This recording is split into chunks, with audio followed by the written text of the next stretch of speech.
We need creative thinking more than ever. As the world gets more complex, we need to be creative to deal with wicked problems. That is, problems that are ill-defined. For these issues, both the problem and the solution are unknown at the outset. So how can these problems best be solved? The creative process needs to start with inquiry. Albert Einstein once said, "If I only had an hour to save the world, I would spend 55 minutes defining the problem and 5 minutes finding the solution." Inquiry requires us to cultivate the innate sense of curiosity we all start with in life. On average, preschool children ask their parents about 100 questions a day, but this stops as we get older. We need to start asking more questions again. Think about the dangers of not asking the right questions before jumping in with solutions. This picture of the bathrooms in the residence village of the Winter Olympics in Sochi reveals that what can go wrong when you don't ask the right questions.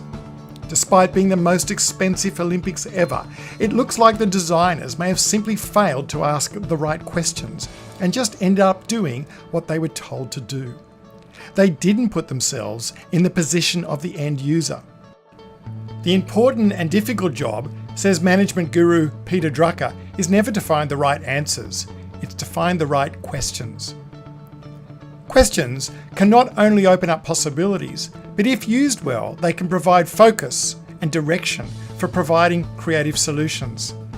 In the case of the famous Sydney Opera House, the architect Jorn Utzon asked the right questions. Jorn asked where was the building going to be viewed from, and he developed a revolutionary approach that became known as the fifth elevation. He saw the building as representing sails on the harbour, and he realised the view of the roof needed to be as beautiful as the other four elevations. Amazon took the experience of grocery shopping and turned it into a design problem, where they asked questions to identify and solve the problems users encountered while shopping in person, like long lines. The CQ Torrance test of creative thinking identifies originality arising from a state of curiosity as one of the foundational principles for the creative thinking process.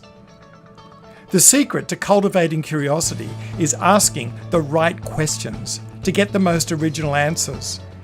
If you ask the wrong questions, you are almost guaranteed to get the wrong answers. When you ask questions differently, you look for answers in different places and come up with more original solutions. As an example, statistics reveal that children's creativity drops as they go through school, which might lead us to ask, does school kill creativity? This question traps us inside the box.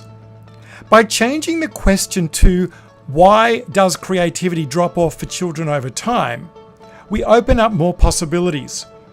Researchers have found the solution to the problem actually lies outside the school and in the home. So here is the key point. Creative people are not just focusing on attacking the noisy part of the problem that happens to capture our attention. They are able to ask questions that open up all the potential options. Creative people look at the problem and find a new avenue of attack. This truly defines the original thinker. The goal of this initial problem-solving stage, the definition stage, is to target the right problem to solve, and then to frame the problem in a way that invites creative solutions. Philosopher Daniel Dennett says that anybody who has ever tackled a truly tough problem knows that one of the most difficult tasks is finding the right question to ask and the right order to ask them in. You have to figure out not only what you don't know, but what you need to know and don't need to know, and what you need to know in order to figure out what you need to know, and so forth. Cultivate Curiosity is the key opening strategy to start the inquiry phase. This allows the problem solver to become the end user and develop the empathy needed to begin the design thinking and creative problem solving process.